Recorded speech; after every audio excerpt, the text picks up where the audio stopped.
Friends, నీటి మాట లోపల ఈరోజు మనము భక్తి గురించి తెలుసుకుందాం.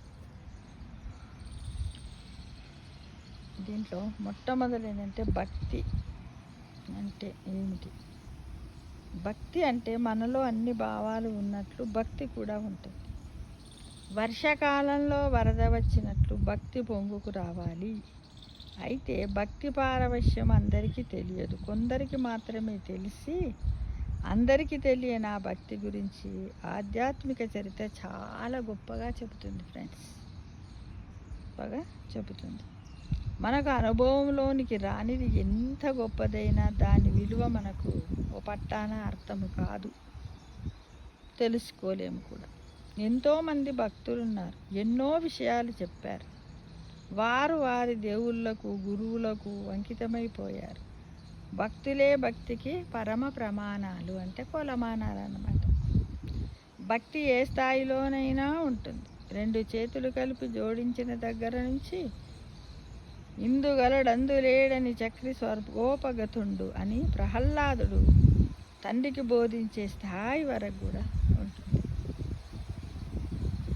ఇవ్వలేనిది భగవంతుడు భక్తుడి దగ్గర నుంచి ఆశించడం లేదు.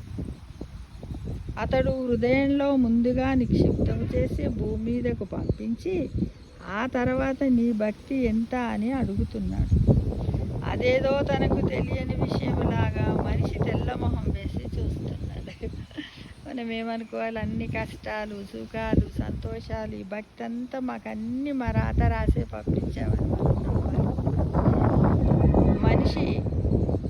భక్తి మనిషికి సహజ వస్తువు. ప్రేమ మనిషిని నడిపించే ఇద్దరు. ప్రేమ పెరుగుతూ పోతూ ఉంటే అది భక్తిగా మారుతుంది. ప్రేమ లేకుండా భక్తి ఉండదు.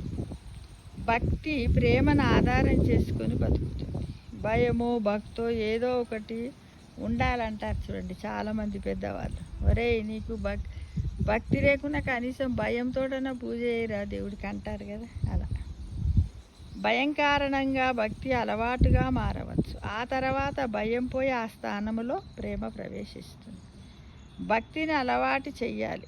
భక్తిని పలక మీద బలపంతో అక్షరాలు దిద్దినట్టు నేర్పియాలి.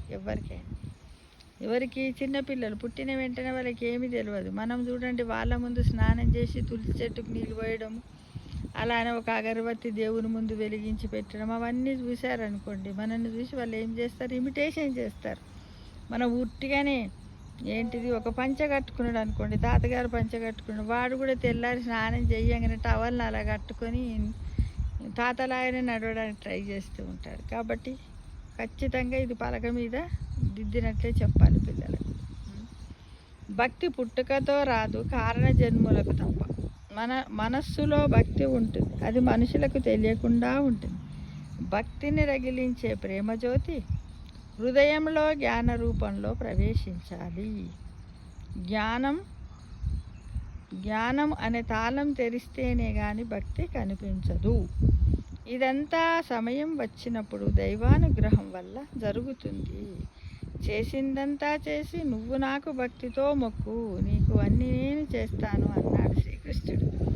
శరణాగతి చెంది పాదాల మీద పడ్డాడు అర్జునుడు. జ్ఞానము కలిగిన తర్వాతే అతడిలో నిజమైన భక్తి ప్రేమ పొంగుకొచ్చాయి. నువ్వు చెబితే అది నేను చేస్తాను, అని ఉత్సాహంతో కథన రంగంలోకి దూకాడు. మన లోపల ఉన్న భక్తిని సరియైన సమయంలో భగవంతుడే చూపిస్తాడు. అప్పుడు అన్నమయ్యను, త్యాగరాజును, ఆంజనేయుణ్ణి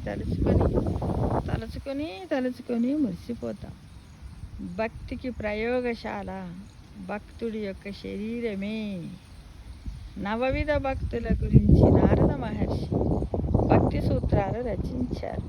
అందులో ఏ ఒక్కటి వంటబట్టినా దైవ దర్శనం సాధ్యపడుతుందంటారు. భక్తి కలిగిన కూడు పట్టెడైనను చాలు అంటే ఉంటుంది కదా, గంగగోవు పాలు గరిటెడైనను చాలు అన్నట్టు భక్తి కలిగిన కూడు పట్టెడైనను చాలు అన్నారు. అన్నంలో భక్తిని కలుపుకోవాలి, అంటే భక్తితో జీవించాలి, భక్తిని శ్వాసించాలి.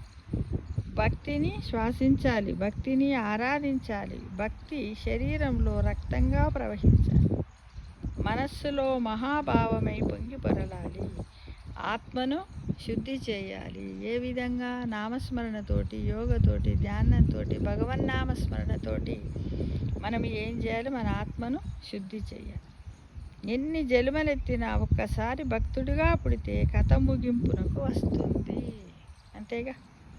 తప్పకుండా దైవ దర్బారులో ఆసనం దొరుకుతుంది అంటారు పెద్దలు. భక్తి భావం, భక్తికి భావం ప్రధానం. భక్తికి భావం ప్రధానం.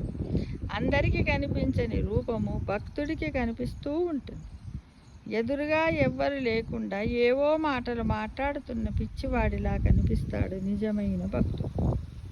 అలా ఎందరో కనిపించారు, లోకం వాళ్ళను పట్టించుకోలేదు. కానీ అతడి హృదయములో భక్తిని నాటిన ఈశ్వరుడు మాత్రం వాళ్ళ వెంటే ఉంటాడు కూడా. కాయలాంటి భక్తుడే ఒక రోజున పండులాంటి భగవంతునిగా మారుతాడు అనేది మన హిందూ ధర్మం విశ్వసిస్తున్నటువంటి మాటలు. కాబట్టి మనమందరం కూడా ఈ విధంగా మారాలని మీరు అందరం మారాలని ఆశిస్తున్నాను. సమస్త లోక సుఖినో భవంతు.